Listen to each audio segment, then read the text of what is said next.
اعوذ باللہ من الشیطان الرجیم، بسم اللہ الرحمن الرحیم۔ دیکھتی آنکھوں اور سنتے کانوں کو میرا سلام۔ میں ہوں نعیم نواز اور آپ دیکھ رہے ہیں NNC چینل۔ ہم آپ کو NNC چینل پہ خوش آمدید کہتے ہیں۔ ہسپتال میں کورونا کا شکار مسلمانوں کا داخلہ ممنوع ہے۔ انڈیا میں ایک ہسپتال ہے جس میں نے کہا ہے کہ کورونا کا شکار مسلمانوں کو اس میں داخل ہونے کی اجازت نہیں ہے۔ انڈیا میں ایک ہسپتال میں کورونا کے شکار مسلمانوں کو داخلہ دینے سے منع کر دیا ہے۔ اس سے پہلے کہ ہم آپ کو مزید تفصیل بتائیں، آپ سے گزارش ہے کہ آپ ہمارے چینل کو سبسکرائب کیجئے اور ساتھ میں لگی ہوئی بیل آئیکن پہ کلک کیجئے اور پھر اس کے بعد آل کے اوپر کلک کیجئے تاکہ ہماری ہر نئی آنے والی ویڈیو سب سے پہلے آپ کو نوٹیفیکیشن کی صورت میں مل جائے۔ اس کے علاوہ آپ سے گزارش ہے کہ ہمارے ویڈیو کو لائک کیجئے اور پھر اپنے تمام دوستوں و احباب کے ساتھ شیئر کیجئے۔ انڈیا میں ایک ہسپتال نے کورونا کا شکار مسلمانوں کے داخلے کو ممنوع قرار دے دیا ہے۔ اس وقت انڈیا میں اتر پردیش جو ہے وہ کورونا وائرس کا سب سے زیادہ متاثر شدہ علاقہ ہے۔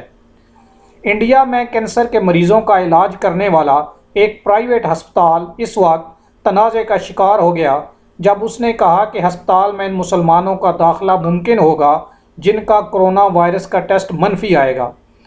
یعنی کہ انہوں نے یہ کہا ہے کہ ایسے مریض، مسلمان مریض جن کو کورونا ٹیسٹ مثبت اگر آ گیا تو ہم ان کو اپنے ہسپتال میں داخلہ نہیں دیں گے، صرف ان مسلمانوں کو داخلہ دیں گے جن کو کورونا وائرس کا ٹیسٹ منفی آئے گا۔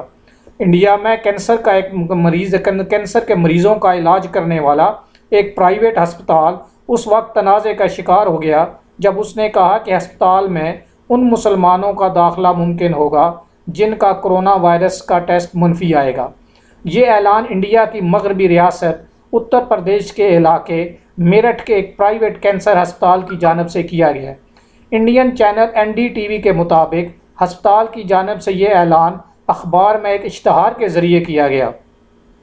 ویلنٹس کینسر ہسپتال کی انتظامیہ نے اس اشتہار میں مسلمانوں کا حوالہ دیا اور تبلیغی جماعت کا ذکر بھی ہوا ہے۔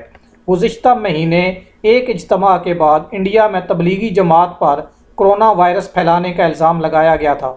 انڈیا کی وزارت صحت کی جانب سے 30% کے قریب کورونا وائرس کے کیسز کو تبلیغی جماعت کے اجتماع سے جوڑا گیا ہے۔ نظام الدین مرکز کے اجتماع میں تقریباً 9000 افراد نے شرکت کی تھی۔ مزید برآں اس اشتہار میں ہندو اور جین مذہب سے تعلق رکھنے والے افراد کو کنجوس کہا گیا ہے۔ مزید برآں اس اشتہار میں ہندو اور جین مذہب سے تعلق رکھنے والوں افراد کو کنجوس کہا گیا ہے اور ان سے مطالبہ کیا گیا ہے کہ وہ وزیر اعظم نریندر مودی کے پرائم منسٹر کیئر فنڈ میں عطیہ دیں۔ تاہم یہ بات واضح نہیں کہ ہسپتال نے یہ رقم ہندو اور جین مذہب سے تعلق رکھنے والے افراد سے داخلہ فیس کے طور پر طلب کی ہے یا نہیں۔ اس اشتہار پر رد عمل سامنے آنے کے بعد ہسپتال نے ایک وضاحتی بیان بھی جاری کیا ہے، تاہم ہسپتال کے مالک کے خلاف مقدمہ درج کر لیا گیا ہے۔ مالک کے خلاف لوگوں کے مذہبی جذبات مجروح کرنے کا الزام ہے۔ یہ بھی آپ کو بتاتے چلیں کہ ویلنٹس کینسر ہسپتال کے اشتہار میں تبلیغی جماعت کا بھی ذکر ہوا ہے۔ اتر پردیش کی آبادی کا 20% حصہ مسلمانوں پر مشتمل ہے۔ انڈیا میں اتر پردیش کورونا وائرس سے سب سے زیادہ متاثر ہوا ہے۔ صرف میرٹھ کے علاقے سے اب تک 70 کیسز سامنے آ چکے ہیں جبکہ 2 افراد اس وبا کی وجہ سے ہلاک ہوئے ہیں۔ انڈین وزارت صحت کے مطابق 60% کیسز کا تعلق اتر پردیش سے ہے۔ انڈیا میں کورونا وائرس کیسز کی تعداد 16,000 سے زیادہ ہو گئی ہے۔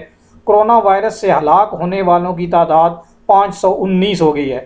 گزشتہ مہینے سے انڈیا میں لاک ڈاؤن ہے۔ وزیر اعظم نریندر مودی کی جانب سے لاک ڈاؤن 3 مئی تک توسیع کر دی گئی ہے۔ تو ناظرین، یہ آپ دیکھ لیجئے کہ یہ صورتحال ہے کہ ویلنٹس ہاسپٹل کینسر ہاسپٹل ہے اور انہوں نے یہ کہہ دیا ہے کہ مسلمانوں کو اگر مثبت کورونا وائرس آ گیا تو ہم ان کو داخلہ بھی نہیں دیں گے۔ اس سے آپ اندازہ لگا لیجئے کہ انڈیا میں مسلمانوں کے ساتھ کتنا ظلم ہو رہا ہے اور کتنی ناانصافی ہو رہی ہے۔ امید ہے کہ آپ کو ہماری یہ ویڈیو پسند آئے گی۔ پسند آنے کی صورت میں اپنے تمام دوستوں اور احباب کے ساتھ شیئر کیجئے اور ہماری ویڈیو کو لائک کرنے کے بعد تمام لوگوں کے ساتھ شیئر کریں اور ہمارے چینل کو سبسکرائب کیجئے۔ Thank you very much. آپ کے قیمتی وقت کا بہت بہت شکریہ۔ السلام علیکم ورحمۃ اللہ وبرکاتہ۔